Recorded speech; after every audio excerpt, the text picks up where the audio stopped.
And that is the sector which has to be given some importance. We should look at that and see how best we can address their issues in relation to finance. Because what happens? When the government gets the major borrowing, the private sector is crowded out. And when the private sector is crowded out, it's only the higher level of people and major industries which can borrow. The rest of the people will not be in a position to get that borrowing which is needed for them to be able to grow their business activities.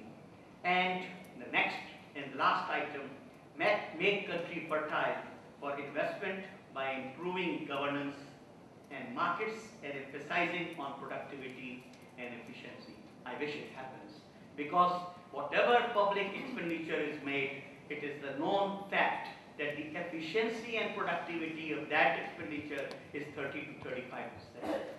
And unless that is improved, there will be a serious issue and a serious concern which we have. The last slide basically just give you the challenges, and I'll quickly read it out and finish. I've exhausted my quota of time. There's almost 2 minutes left for me. We need what?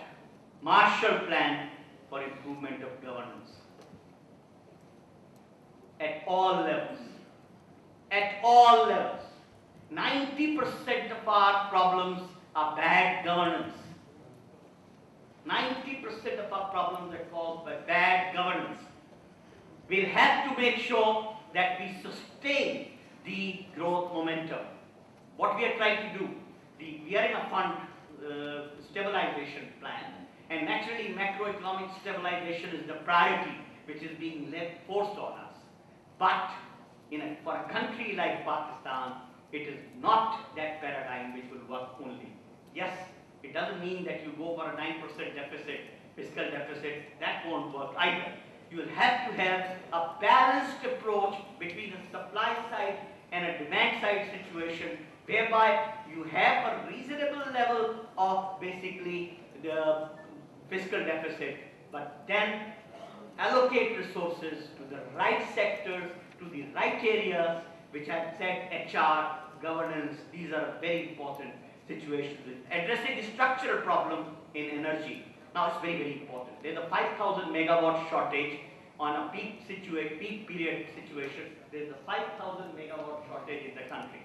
You know what allocation of the fund has been done for that? 0.2% of GDP for power sector in the plan. We just have 0.2% of GDP allocated for power sector. And that is something which I don't know how we are going to get out of this energy crisis and the problem which we are having.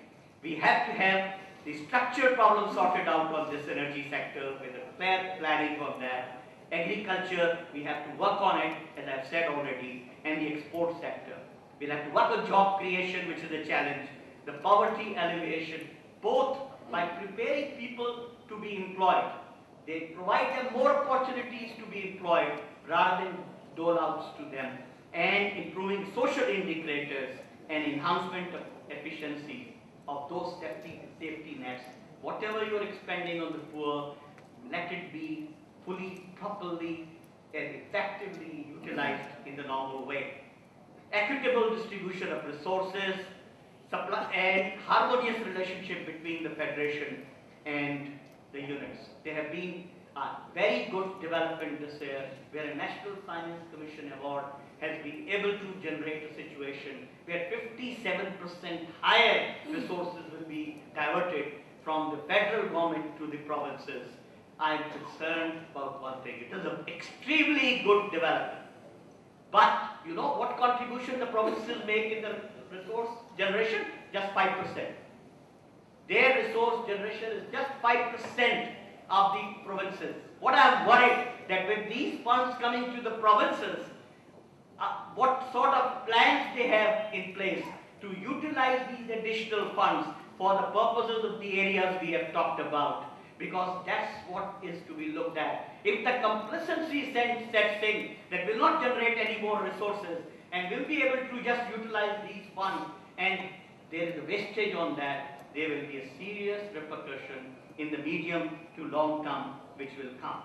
And we'll have to contain our exposure to the terrorism. I strongly believe and agree with Chabbar says that it is not only what the government will have to do, it is basically all of us who have to come up and do.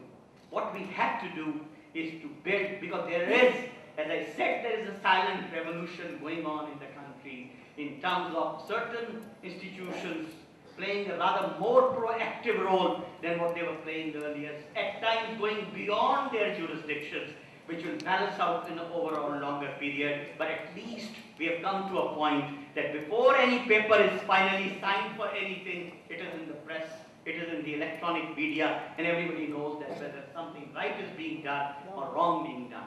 That's a good way to create public pressure.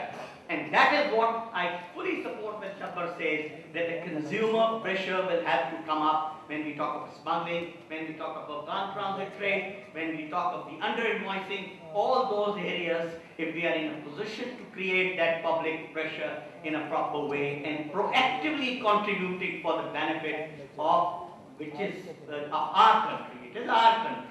We all love this country and we'll have to make it, it has a potential to become a great country, and let's all work together to make it great. Thank you.